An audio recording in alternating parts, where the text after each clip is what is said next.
Poinnya mesti digarisbawahi karena ini penyebabnya. Penyebab rezeki itu. Perhatikan dalam surah Al-Baqarah, surah nomor 2 ayat 254. Allah Subhanahu wa taala berfirman, A'udzu billahi minasyaitonir rajim. Ya ayyuhalladzina amanu anfiqu mimma razaqnakum min qabli an ya'ta yawmun la bay'un fihi wala khullatun wala syafa'ah wal kafiruna humudz zalimun. Hai orang beriman, berinfaklah apa yang telah kami jadikan rezeki kepada kalian, ya. Sebelum datang hari tidak ada lagi transaksi, nggak ada lagi persahabatan, nggak ada lagi pertolongan, dan orang-orang kafir adalah mereka yang menzalimi diri mereka sendiri. Ya, apa yang engkau infakkan saudaraku muslim, maka itu menjadi penyebab datangnya rezeki. Ya, Anda bisa lihat juga dalam surah Ibrahim, surah nomor 14 ayat 31 sampai 34, ayat 31 sampai 34. Ya. A'udzu billahi minasyaitonir rajim. Sekali lagi surah Ibrahim ayat 31 sampai 34. Qul li'ibadiyalladzina amanu yuqimus salata wa yunfiqu mimma razaqnahum sirran wa alaniyatan min qabli an ya'tiya yawmun la bay'un fihi wala khilal. Ini ayat 31-nya, ya. Yang artinya, katakanlah kepada hamba-hambaku hai Muhammad yang telah beriman, tentu orang tidak beriman tidak tersentuh, tapi orang beriman tersentuh.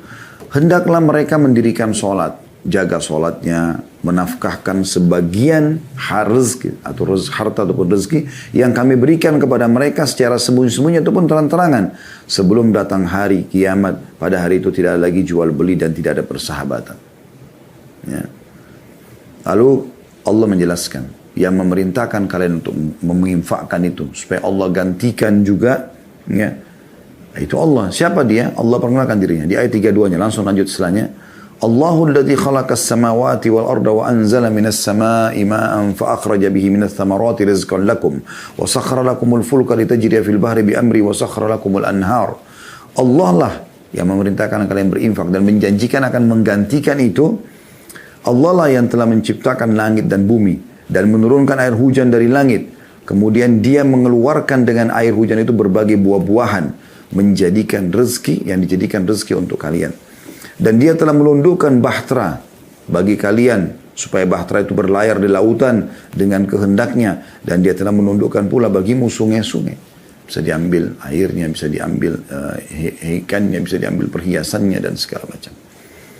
Ayat 33-nya, وَسَخَّرَ لَكُمُ الشَّمْسَ وَالْقَمَرَ saya ulangi, وَسَخَّرَ لَكُمُ الشَّمْسَ وَالْقَمَرَ دَائِبَيْنِ وَسَخَّرَ لَكُمُ اللَّيْلَ وَالنَّهَارِ. Dan dia juga telah menundukkan pula bagi kalian matahari dan bulan. Matahari terbit pagi hari itu benar malam, maghrib. Bulan keluar malam, gitu kan. Itu semua ditundukkan. Dan terus menerus beredar dalam orbitnya. Dan telah menundukkan bagimu juga malam dan siang. Malam istirahat, siang untuk beraktivitas. Ayat 34-nya, وَآتَاكُمْ مِنْ كُلِّ مَا سَأَلْتُمُوهُ وَإِنْ تَعُدُّ نِعْمَةَ اللَّهِ لَا تُحْصُوهَا إِنَّ الْإِنسَانَ لَظَلُومٌ كَفَّارٌ. Dan dia telah memberikan kepadamu keperluanmu dan segala apa yang kamu mohonkan kepadanya. Dan jika kamu menghitung nikmat Allah, tidaklah dapat kamu menghitungnya. Nah, sesungguhnya manusia itu sangat zalim dan sangat mengingkari nikmat Allah. Mungkin ada pertanyaan muncul di sini di benak Anda. Ustaz, Allah bilang, ya, Allah telah memberikan semua yang kita minta. Wa atakum min kulli ma sa'altumuh. Tapi masih ada permintaan saya yang belum Allah kasih, Ustaz. Saya jawab begini. Yang Allah kasih kepada Anda jauh lebih banyak. Dan yang belum Allah kasih 1-2 masalah saja. Buktinya, bukan karena tiap hari lapar. Apa yang Anda katakan teman-teman sekalian? Lapar. Tiba-tiba otak kita berpikir mau ke restoran mana, mau makan apa. Dan mudah kita dapatkan. Tinggal korek kantong kita, keluarkan uang, gesek ATM, selesai. Kita bisa makan. Dan tiap hari itu, tiap hari. Anda sekarang umurnya berapa tahun? 30, 40, 50, 60 tahun? Hah? Tiap hari Anda makan. Kalau tidak, kalau Anda tidak makan, mungkin Anda sekarang sudah tidak hidup. Bukankah tiap hari kita haus? Kita cuma mengatakan haus. Tiba-tiba terpikir di benak kita, minum nih. Minum es teh manis kah, es jeruk, minum apalah, hangat, dingin, ya terserah kita. Kita tinggal minum. Dan tiap hari kita bisa gonta-ganti minuman, makanan, mau kopi, mau teh dan segala macam. Ya. Bukankah tiap hari teman-teman sekalian, ya kita selalu butuh nafas? Kita selalu butuh pendengaran kita selalu butuh cahaya untuk mata kita selalu butuh berfungsi anggota tubuh kita sampai hidung kita bisa membedakan mana bau wangi, bau busuk seketika. Lidah kita bisa bedain mana asin, mana pedas, mana ya pahit dalam waktu seketika. Nah, semua masih bisa berfungsi dan ini luar biasa ini bagaimana Allah Subhanahu wa taala memberikan semuanya. Yang belum diberikan, mungkin Anda minta menikah sama seseorang, Allah belum kabulkan. Anda minta disembuhkan penyakit, ada penyakit, Allah belum kabulkan. Di situ ya, di poin itu. Mungkin Anda mau bekerja, minta pekerjaan, belum Allah berikan. Tapi ini hanya belum diberikan saja. Ya. Allah melihat kesungguhan kita dan kata Nabi SAW, kalau seseorang itu, ya, Allah melihat keindahan dia dalam berdoa, maka Allah menerlambatkan jawabannya agar dia tetap dalam doanya. Seperti itu. Itu luar biasa itu. Atau supaya tetap dia dapat dalam doanya. Atau memang Allah belum berikan karena memang masih ada penghambat-penghambatnya. Seperti dosa yang dia lakukan misalnya. Ya. Jadi sangka baik dengan Allah Subhanahu wa ta'ala. Kemudian kata Nabi SAW dalam hadis yang masyhur ya. Hadis sahih. Ya bena Adam unfik alik. Wahai anak Adam berinfaklah. Maka aku akan berinfak kepadamu. Keluarkan dulu. Sedekah dulu. Maka aku akan ya berikan kepadamu. Dan ini ada bahasan sendiri panjang lebar masalah sedekah ini sudah kami bahas tentang keajaiban sedekah. Anda bisa kembali ke playlist di YouTube insyaAllah. Dan yang ketiga, teman-teman sekalian, yang melihat waktu saya percepat sedikit ya, masalah fokus kepada yang halal dan tayyib. Apa itu halal? Yang Allah bolehkan. Ya. Dan tayyib artinya berkualitas. Karena walaupun halal, seperti ayam halal, ya, atau kambing atau sapi halal, tapi kalau bangkai sudah enggak tayyib. Atau rusak, berjamur, bisa mendatangkan penyakit, sudah enggak tayyib. Jadi enggak boleh. Ini dua hal harus bertemu. Ya, fokus kepada yang halal dan tayyib. Perhatikan Allah mengingatkan kepada kita di dalam surah An-Nahl. Ya. Maaf, surah Al-Ma'idah dulu. Surah nomor 5 ayat 87 sampai 88. Ya. Surah nomor 5 Al-Ma'idah ayat 87 sampai 88. Yang bunyinya, A'udzubillahi minasyaitonirrajim.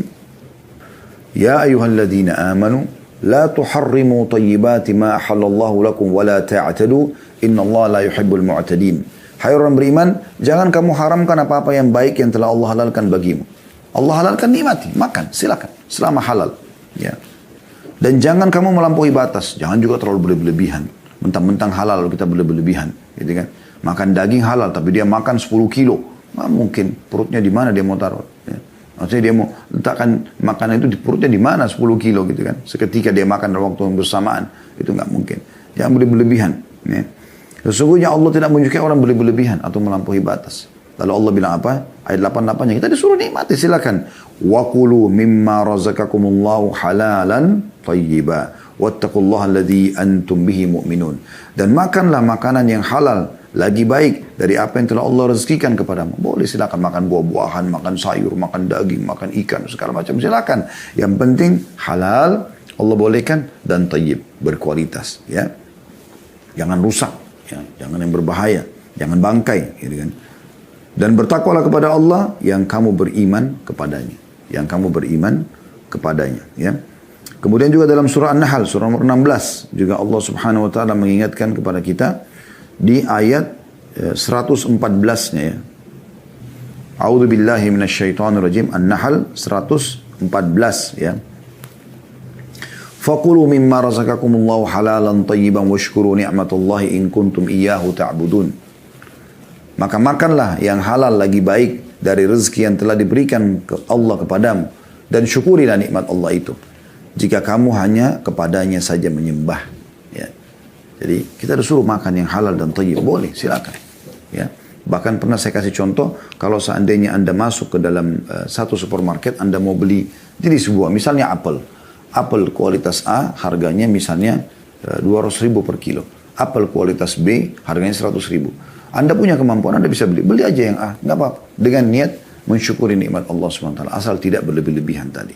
Bahkan Anda bisa mendapatkan pahala kalau Anda mau menikmati itu.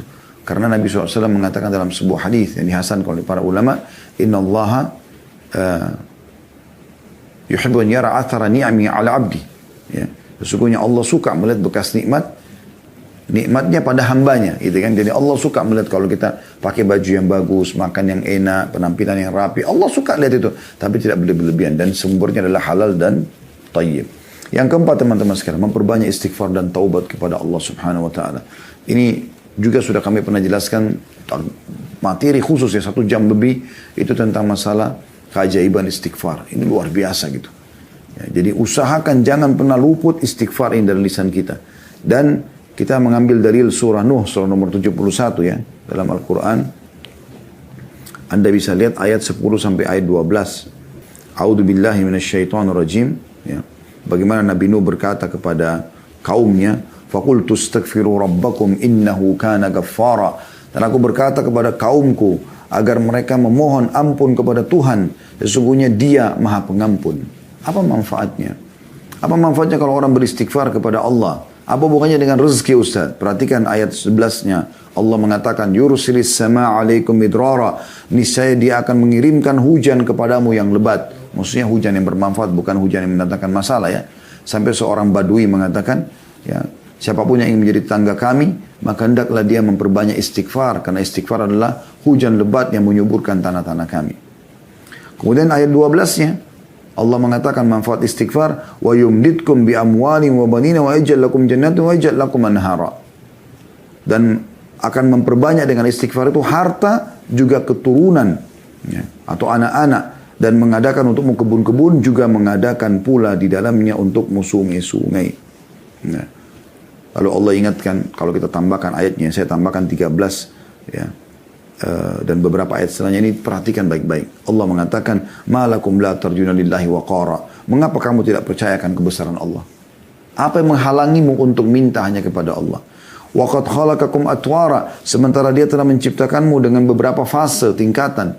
Dari sperma ketemu sama sel telur, gumpalan darah, gumpalan daging, dan seterusnya sampai jadi manusia. Ya. Lalu Allah mengatakan di ayat 15-nya, "Alam tara kaifa khalaqallahu sab'a samawatin tibaqa." Tidakkah kalian lihat bagaimana Allah menciptakan 7 lapis langit bertingkat-tingkat? Kenapa masih ragu? Ayat 16-nya, "Wa ja'ala al-qamara fihinna nuran wa ja'ala asy-syamsa siraja wa ja'ala asy-syamsa siraja." Dan Allah menciptakan padanya bulan sebagai cahaya dan menjadikan matahari sebagai pelita. "Wallahu ambatakum minal ardi nabata." Dan Allah menumbuhkan kamu dari tanah dengan sebaik-baiknya. "Tsumma yu'idukum fiha wa yukhrijukum ikhraja." Dan kemudian Dia mengembalikan kamu ke dalam tanah, mati, dan mengeluarkan kamu daripadanya pada hari kiamat dengan sebenar-benarnya. "Wallahu ja'ala lakumul arda bisata." Dan Allah yang telah menjadikan untukmu bumi hamparan. "Wa litasluku fiha subulan fijaja." Agar kamu menjalani jalan-jalan luas di bumi itu. Ya. Jadi ini semua manfaat istighfar yang luar biasa. Dan ini bahasanya panjang ya, tapi perbanyak istighfar teman-teman sekalian. Ini sudah pernah kami jelaskan masalah ini panjang lebar sekali.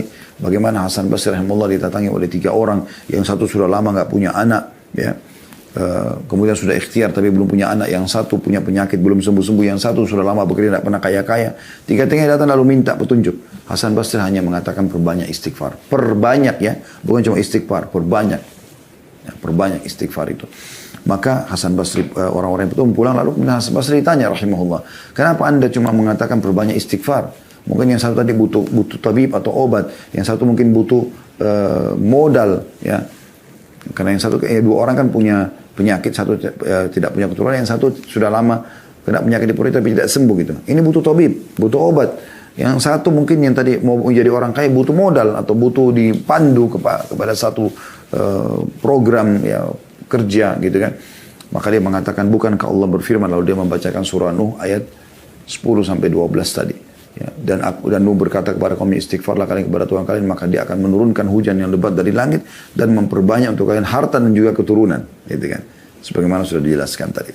Kemudian yang kelima teman-teman, bertakwa kepada Allah SWT. Artinya patuh kepada Allah dalam setiap keadaan. Dan ini Anda bisa lihat dalam surah At-Talaq ya. Surah nomor 65 dalam Al-Quran. Ini banyak sekali manfaat orang bertakwa. Dan ini sudah kami jelaskan panjang lebar di di masalah bekal dunia akhirat. Anda bisa kembali kepada playlist YouTube kami. Anda bisa klik, cari judulnya bekal dunia akhirat. Kami bahas panjang lebar tentang masalah takwa di situ, definisinya dan semua dalil-dalil berhubungan dengan masalah. Tapi Anda bisa lihat bagaimana masalah takwa ini Allah jelaskan dalam surah At-Talaq ya. di ayat 2-nya surah nomor 65, A'udzubillahi minasyaitonir ayat yang masyhur ya. "Wa may yattaqillaha yaj'al lahu makhraja." Siapa yang bertakwa kepada Allah, Allah akan berikan kepadanya makhraja, jalan keluar dari semua permasalahannya. Ya. Kemudian ayat 3-nya wa yarzuqu min haitsu la yahtasib, dan akan diberikan rezeki dari tempat tidak disangka-sangka. Ya. Jadi ini jelas Allah memberikan rezeki. Ini saksi bahasan kita di sini. Ya. Jadi orang yang bertakwa kepada Allah. Dan takwa itu artinya patuh. Itu ringkasnya. Bagaimana apa yang Allah perintahkan Anda kerjakan wajib ataupun sunnah. Apa yang Allah larang Anda jauhi haram ataupun makruh. Ya. Yang halal Anda nikmati, yang haram Anda tinggalkan. Ya, saya ringkaskan. Kemudian yang keenam, tawakal kepada Allah SWT. Dan makna tawakal adalah menyerahkan ya, hasil setelah berusaha. Itu tawakal. Dan bedanya dengan tawakul. Tawakul artinya menyerahkan sebelum berusaha. Ya. Pernah ada sahabat begitu datang ke masjid Nabi SAW mau hadir pengajian. Kemudian dia bimbang, ikat nggak sih unta ini? Udahlah nggak usah ikat, tawakkaltu ala Allah. Saya bertawakal kepada Allah. Begitu dia masuk masjid, untanya lari. Akhirnya dia bingung. Dia kejar unta tersebut. Dan unta ini cepat sekali lari dan susah untuk dikejar gitu. Intinya dia tidak dapat untanya. Dia pulang ke masjid, pengajian sudah selesai. Nabi SAW tanya, kenapa kamu? Dia bilang, ya Rasulullah begini ceritanya. Apa kata Nabi SAW? Iqilha wa tawakkal ala Allah. Ikat dulu untamu baru kau tawakal. Masa nggak dikunci mobil sama motor sudah tawakal? Dia dicuri. Ya, itu tawakal namanya. Dan Allah menyebutkan masih dalam surah yang sama dalilnya, ya, dalam surah At-Talaq surah nomor 5 ayat 3-nya. Ya, setelah Allah mengatakan wa yarzuqu min haitsu la yahtasib, kembali kepada ayat tadi, Allah memberikan rezeki dari tempat tidak disangka-sangka bagi orang yang bertakwa. Lalu Allah bilang, "Wa may yatawakkal 'ala Allah fa huwa hasbuh."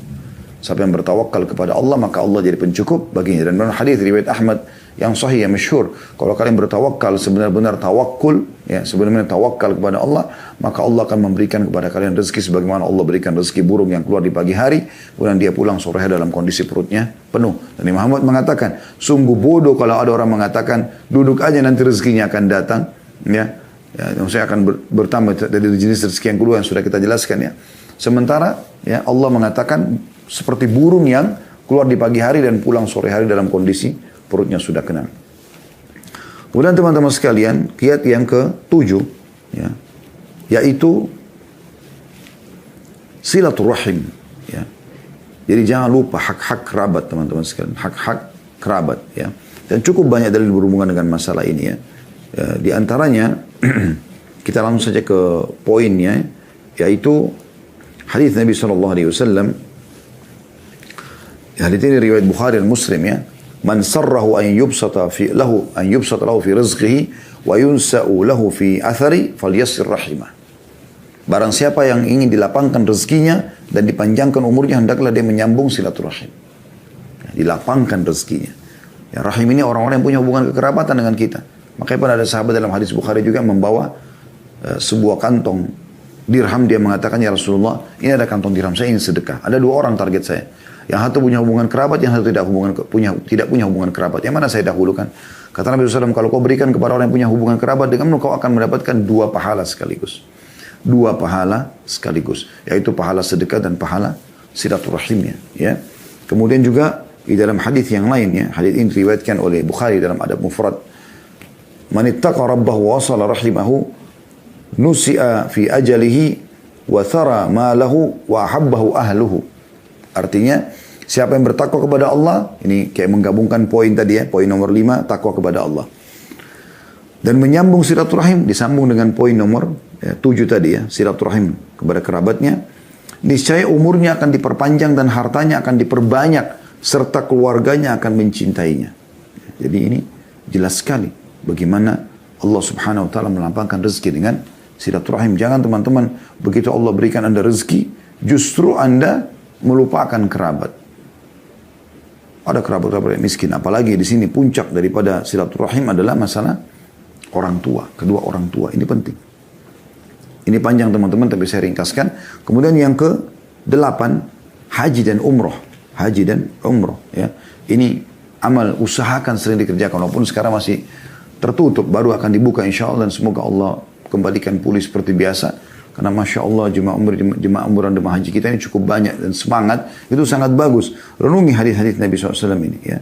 Di antaranya, kata Nabi SAW ya, tabi'u bainal haji wal umrah fa innahuma yanfiyani al-faqra wal dhunuba kama yanfi al-kiru khabath al-hadid wal dhahabi wal fidda wa laysa lil hajjati al-mabrur jazaa thawabun ila al-jannah. Artinya selalulah ya ikut sertakan antara haji dan umrah. Setelah haji umrah lagi, umrah haji lagi. Begitu terus, usahakan semampunya. Karena keduanya akan menghilangkan kemiskinan, berarti akan jadi kaya.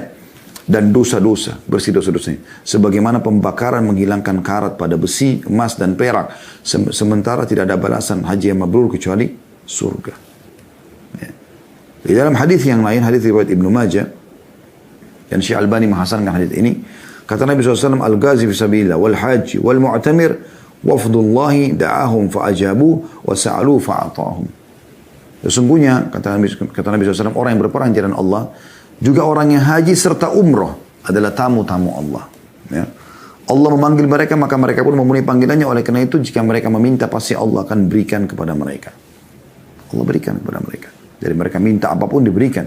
Oleh karena itu salah satu kunci ya terpenuhi hajat-hajat kita teman-teman sekalian, yaitu bagaimana kita melakukan haji dan umrah. Baik teman-teman sekalian. Selanjutnya kita pindah poin nomor 9. Hijrah. Hijrah ya.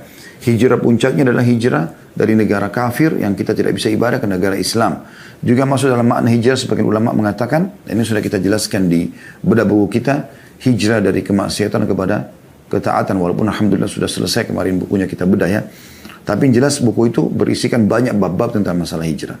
Nah ini sebagian ulama mengatakan hijrah juga pindah dari keadaan kemaksiatan, ya keterpurukan keimanan kepada ketaatan kepada Allah SWT. Jadi hijrah. Dan maksud dalam umumnya firman Allah SWT dalam surah An-Nisa. Anda bisa buka surah nomor 4 ayat 100. A'udzu billahi minasyaitonir rajim. Wa man yuhajir fi sabilillah yajid fil ardi muragaman katsiran wa sa'a. Barang siapa yang berhijrah di jalan Allah, maka dia akan menemukan muragaman ya. Yaitu peluang-peluang ya, rezeki-rezeki. Katsira, banyak. Wasa'a, dan kelapangan ya. Allah SWT berikan kelapangan. Banyak pendapat ulama berhubungan dengan masalah ini, tapi yang jelas ayat-ayat ini sudah berbicara dengan dirinya sendiri kalau dia akan menjadi penyebab rezeki ya. Kemudian yang ke-10 teman-teman, doa. Sering berdoa kepada Allah SWT. Doa ini adalah sumber rezeki ya. Minta kepada Allah SWT sebelum keluar rumah, berdoa ya. Zikir pagi petang, baca doa ya. Antara azan iqamah sepertiga malam berdoa kepada Allah SWT. Doa banyak sekali manfaatnya. Kalau kita ingin bahas ini panjang, dan saya sudah ada judul teman-teman, kita sudah bedah di YouTube judulnya, di playlist Anda bisa lihat dahsyatnya doa. Di situ luar biasa bagaimana doa punya pengaruh yang sangat luar biasa. Usahakan selalu manja, bergantung, dan doa itu ringkasnya curhat dengan Allah. Kenapa tidak mau?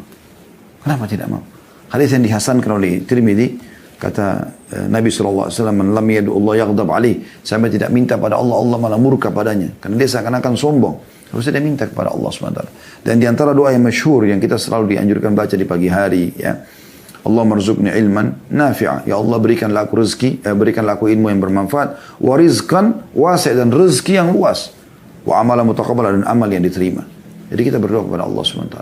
Ingat, doa dimulai sebelum aktivitas. Makanya kita berdoa sebelum makan, sebelum tidur, sebelum keluar rumah, sebelum biologis ya. Jadi berdoa dulu. Sebelum ke dokter kita berdoa dulu supaya Allah jadikan dokter itu penyebab kita sembuh. Jadi doa ini sangat penting ya. Berdoa kepada Allah SWT. Biasakan berdoa. Jadikan doa itu sebagai satu rutinitas yang kita lakukan sehingga kita bergantung kepada Tuhan kita. Kemudian yang ke-11 teman-teman, nikah. Dan nikah ini termasuk pintu rezeki ya, pintu rezeki. Anda bisa lihat firman Allah SWT dalam surah An-Nur, surah nomor 24 ayat 32 ya. Allah SWT berfirman, a'udzubillahi minasyaitonirrajim, wa ankihul ayama minkum was-salihin min ibadikum wa imaikum iyakunu fuqara yughnihimullahu min fadli wallahu wasi'un alim. Jelas sekali ayatnya. Dan nikahkanlah orang-orang yang sendirian di antara kamu. Jangan biarkan ada bujang, duda, gadis, janda. Menikah. Mudahkan pernikahan itu. Dan orang-orang yang layak menikah dari hamba-hamba sahayamu, dari laki-laki dan perempuan. Jika mereka miskin, maka dengan pernikahan itu Allah akan memampukan mereka dengan karunia-Nya. Dan Allah maha luas pemberiannya, lagi maha mengetahui. Dan sabda Nabi SAW jelas sekali, gitu kan. dalam riwayat Ibnu Mas'ud, Abdullah bin Mas'ud, bukan hadis ya, tapi perkataan sahabat mauquf, kata Abdullah bin Mas'ud radhiyallahu anhu, iltamisul ghina fin nikah. Carilah kekayaan pada pernikahan. Itu kata beliau, jelasnya gitu kan. Dan ini diriwayatkan oleh Ibnu Jarir dan juga ya, dinukil oleh Ibnu Katsir dalam tafsir beliau. Ya. Begitu juga hadis Nabi SAW yang masyhur, ya, yaitu kata Nabi SAW, thalathatun kulluhum haqqun 'ala Allah azza wa jal aunuhu. Ada 3 golongan yang pasti Allah akan memenuhi kebutuhan mereka. Al-mujahidu fi sabilillah, orang yang jihad di jalan Allah, wan nakihu alladhi yuridul afaf, dan orang yang menikah karena takut ya, terjerumus dalam dosa, maksudnya dia menyelamatkan dirinya. Wal mukatibul ladzi yuridul ada, dan orang budak yang mau bebaskan diri sehingga dia tebus dirinya pada majikannya. Tapi di sini saksi bahasan kita adalah seseorang yang menikah, ya. Kemudian teman-teman sekalian yang ke-12, menuntut ilmu, belajar, ya. Ini juga termasuk pintu rezeki tersendiri, ya. Cukup banyak dalil berhubungan dengan masalah ini teman-teman sekalian, tapi ada riwayat yang menarik, yaitu riwayat Anas bin Malik radhiyallahu anhu.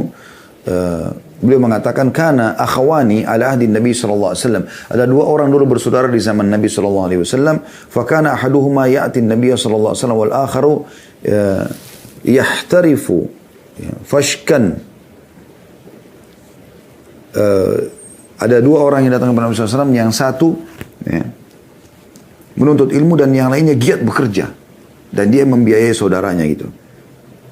Al-muhtarifu akhahu fasyaka al-muhtarifu akhahu ila Nabi sallallahu alaihi wasallam.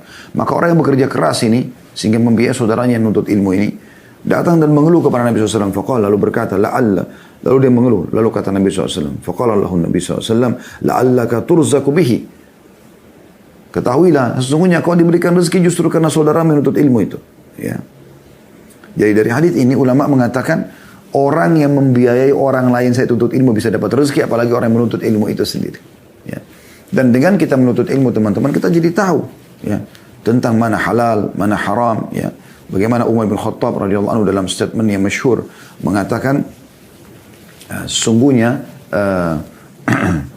orang yang belum memahami agama, ya, maka jangan berdagang di pasar kami.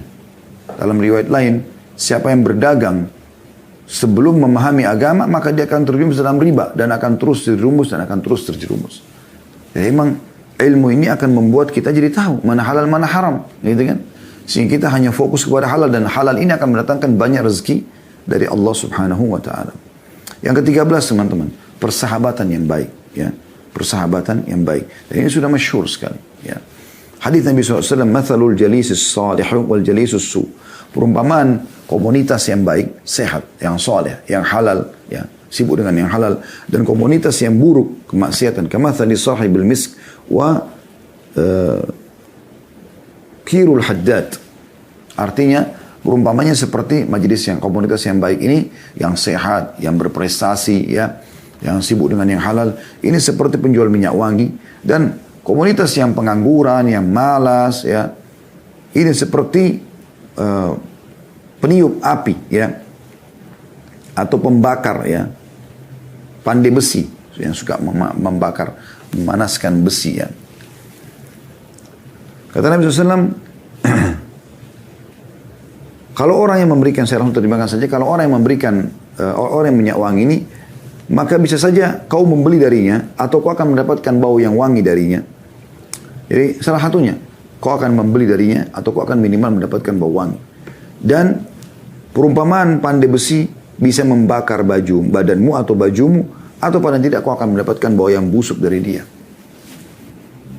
Jadi kalau teman-teman berteman sama orang yang berprestasi, itu akan besar sekali pengaruhnya. Orang yang cerdas dan juara di sekolah, di kampus, Anda akan mirip sama dia. Orang yang berprestasi dalam bisnisnya, punya perusahaan, Anda juga akan seperti dengan dia. Orang yang hafal Quran, orang yang macam-macam, ya, kebaikan-kebaikan, Anda akan mirip dengan dia. Tapi kalau Anda bergaul dengan pengangguran, pemalas, Anda akan sama juga dengan dia. Perhatikan sabda Nabi SAW, Al-mar'u ala dini khalili, falyandur ahadukum ila man yukhalil. Seseorang akan sesuai dengan kebiasaan teman karibnya, ya kan gitu. Oleh karena itu perhatikanlah baik-baik siapa yang jadikan sebagai teman karib. Hadis sahih diriwayatkan Abu Daud dan juga Tirmidzi. Ya, jadi harus hati-hati. Ini penting, komunitas yang sehat. Jadi kalau mau prestasi cari teman-teman yang berprestasi. Pasti akan seperti itu. Dan kami sudah praktekin itu teman-teman sekalian. Di kampus dulu saya cari teman-teman yang prestasi, saya teman sama mereka. Nilai saya berdekat dengan mereka. Ya. Kalau berteman sama orang yang malas, tidak mau belajar, dan segala, akan sama dengan mereka. Begitu juga dengan pada saat kita tarik kepada hal-hal yang lainnya. Kemudian selanjutnya yang 14, keterampilan, punya keterampilan. Dan juga teman-teman sekalian, inovatif. Inovatif. Dan ini penting ya. Ini penting sekali. Jadi dalam sebuah hadis yang dihasankan oleh para ulama, kata Nabi SAW, Inna Allah yuhibbu min amalin, Inna Allah yuhibbu min abdin idha amila amalan an yutqinahu. Atau kama qala Nabi SAW. Artinya, sesungguhnya Allah sangat suka dari seorang hamba, kalau dia mengerjakan satu perbuatan, maka dia menguasainya. Menguasainya. Ini penting. Ya. Dan ini teman-teman sekalian, harus kita kuasai keterampilan. Dan kata Umar bin Khattab, kuasailah keterampilan-keterampilan. Karena biasanya seseorang di antara kalian membutuhkannya satu waktu. Gitu kan? Dan Umar bin Khattab pernah melihat ada orang tampan, bersih. Kata dia, aku melihat seseorang tampan dan bersih. Pada saat aku tanya, apa pekerjaan yang dikatakan pengangguran, maka jatuh di mataku. Ya. Ya, sudah pernah kita jelaskan juga di tema, kalau Anda mau dengarkan, bisa lihat di playlist YouTube. Katakan ya untuk sukses. Ya. Jadi bagaimana kita dianjurkan. Dan kita di sini teman-teman, usahakan selalu punya tatwir, ya, inovatif. Kita berkreasi, kembangkan teman-teman, selama itu boleh. Dan Allah SWT akan berkahi selama kita sudah berusaha. Ya. Ini juga poin tentunya. Kemudian poin yang ke-15 teman-teman sekalian, jauhi sifat pengemis. Ya. Berkeluksah. Ini penting. Ya. Dan kita harus bekerja teman-teman sekalian. Ya. Tidak boleh membiasakan ya, minta-minta. Dalam sebuah riwayat Imam Ahmad, kata Nabi SAW, Man sa'ala min ghairi fakrin, faka'annama ya'kulul jamr. Siapa yang mengemis, minta-minta pada dirinya, padahal dia tidak fakir, maka seakan-akan dia memakan bara api. Ya. Juga dalam hadis yang lain, diriwayatkan oleh An-Nasai, Tirmidzi, Ahmad, ya. Dan kata Syekh Albani, hadis ini hadis sahih, kata Nabi SAW, Al-mas'alatu kada wa kada biha ar-rajul, wajahu illa an yas'ala ar-rajulu sultanan, au fi amrin la budda minhu. Meminta-minta adalah seperti seseorang mencakar wajahnya sendiri. Kecuali jika ia meminta-minta pada penguasa yang memang dia butuh untuk itu, darurat. Atau perkara yang benar-benar ia sangat membutuhkannya. Jadi tidak bisa sama sekali memohon-mohon, ya, mengemis-ngemis. Ya. Dan ini penting teman-teman sekalian untuk difahami. Ya. Bahkan kata Nabi SAW dalam sebuah hadis, tentu ini bahasanya cukup panjang ya. Tidak ada seseorang yang membuka pintu afaf, kemuliaan. Kalaupun dia mau sesuatu, maka dia tawarkan jasanya, dia bekerja. Kecuali Allah bukan pintu kekayaan. Dan tidak ada yang membuka pintu miskin, mengemis, kecuali Allah. Tidak ada yang membuka pintu pengemis, kecuali Allah bukakan pintu kemiskinan. Ya. Kemudian yang ke-16 teman-teman, tidak berputus asa. Ya. Ini salah satu sifat orang beriman ya. Mereka tidak berputus asa ya, terhadap apa yang sudah Allah Subhanahu wa Ta'ala.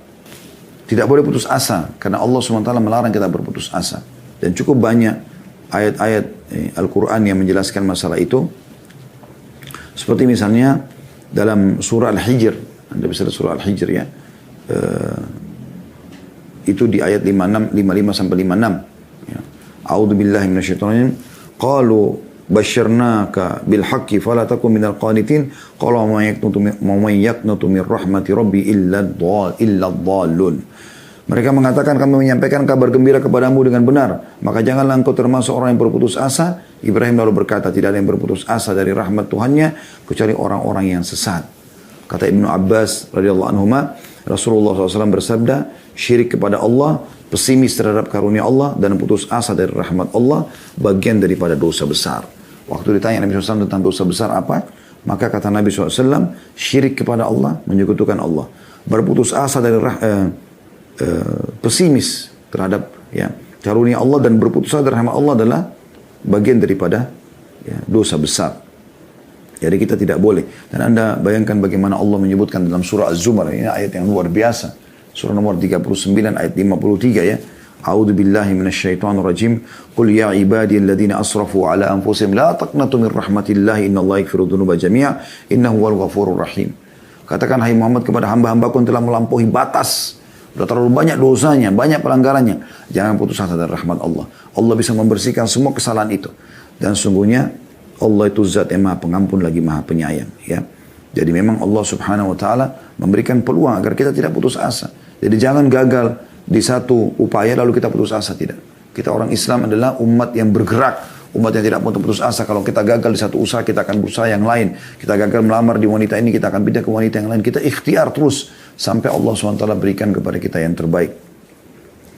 Kemudian yang ke-17, ya, menjauhi semua yang haram, dosa-dosa. Usahakan jauhi semaksimal mungkin, ya. Terutama masalah pendapatan, ya, pergaulan, maksimalkan, jauhi. Karena dosa-dosa ini bisa jadi penghambat rezeki. Perhatikan hadits Ibnu Majah, kata Nabi SAW, wa inna ar-rajula la yuhramu rizqa bidzambi yusibu. Sesungguhnya seseorang biasanya terharamkan dari rezeki justru karena dosa yang dia lakukan. Ini umumnya, ini bahasan panjang dan ada bahasan kami dulu tentang bahayanya harta haram, ya. Ini sudah pernah kita bahas, insya Allah Anda bisa kembali ke tema itu.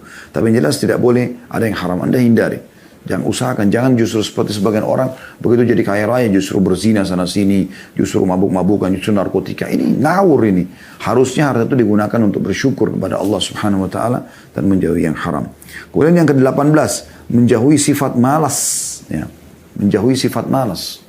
Ini juga termasuk Nabi SAW berlindung, ya. Wa'udzubika minal kasal. Ya Allah, jauhkan kami dari sifat malas. Tidak boleh malas, teman-teman sekalian. Harus selalu rajin. Kapan ada sifat malas, baca a'udzubillahi minasyaitonirrajim. Ya. Harus kita terus semangat. Ya. Ini berhubungan dengan bahasa-bahasa sebelumnya, ya. Tapi cukup tadi sabda Nabi SAW bahwasanya beliau berlindung, wa'udzubika minal kasal, dan jauhkan kami dari sifat malas. Dan yang terakhir, teman-teman sekalian, jauhi sifat pelit. Ya, walaupun ini ada hubungannya dengan tadi, ya, korelasinya dengan masalah bersedekah di poin-poin yang sebelumnya, ya. Tadi di poin yang kedua, ya. Tapi tetap aja kita khususkan karena ada orang dia kaya raya dan dia anggap dirinya sudah bersedekah. Padahal sebenarnya dia pelit. Saya pribadi melihat ini, ya, subhanallah. Harusnya makin banyak rezeki Allah berikan, harta yang melimpah pada Anda misalnya, maka harusnya makin banyak Anda bersedekah. Harusnya, gitu kan. Tapi banyak orang tidak seperti itu, teman-teman sekalian. Saya temukan ada orang dulu kaya raya, saya naik satu mobil, Masya Allah, mobilnya sangat mewah, teman-teman sekalian. Mewahnya luar biasa gitu, luar biasa gitu. Kemudian saya lihat di sampingnya ada uang yang dia taruh, 1.000 baru, uang 1.000 baru. Tapi ini dia bersedekah sebenarnya, cuman dia pikir dia sudah sedekah. Lalu dia bilang sama saya, ini orang-orang miskin kesian nih, pinggir-pinggir jalan dikasih 1.000 rupiah sama dia. Oke, dianggap dirinya sudah bersedekah. Kalau saya melihat nilai harta yang dimiliki orang tersebut dengan sedekah 1.000 rupiah kayaknya belum berimbang gitu, ya. Nah, ini saya tidak katakan dia bakhil, tapi poinnya masih kurang pas. Ya, orang kalau mau dapatkan ikan paus harus pakai kapal tanker, teman-teman sekalian. Kita lihat Talha bin Ubaidillah radhiyallahu anhu tidak bisa tidur malam hari karena hartanya melimpah datang. Lalu istrinya bilang, kenapa? Ada apa? Apakah ada kesalahan yang saya lakukan? Kata dia, tidak, kau sebaik-baik istri, dia bilang. Lalu kata Talha, saya terganggu dengan harta saya ini. Kata istrinya, kenapa kau pikirkan? Sedekahkan aja. Lalu disedekahkan. Semuanya 400.000 dirham, miliaran pada satu dikeluarkan sekaligus. Begitu mereka luar biasa. Dan saya melihat subhanallah teman-teman kita yang Allah berikan rezeki ini, kalau mereka membuka dirinya di pintu sedekah ini, menjauhkan sifatnya dari sifat bakhil, dia betul-betul lepaskan diri dari itu, dia berbagi aja terus, tidak pernah menolak siapapun yang minta, maka kembali kepada firman Allah Subhanahu wa taala, a'udzubillahi minasyaitonir rajim, wa may yuqa syuhha nafsihi fa ulaika humul muflihun. Dan siapa yang berhasil terlepas daripada sifat bakhilnya, ya, dibersihkan dari dirinya, dia bersihkan dari dirinya, maka mereka adalah orang-orang yang beruntung. Jadi keuntungan sebenarnya ada di situ, teman-teman sekalian. Allahu a'lam.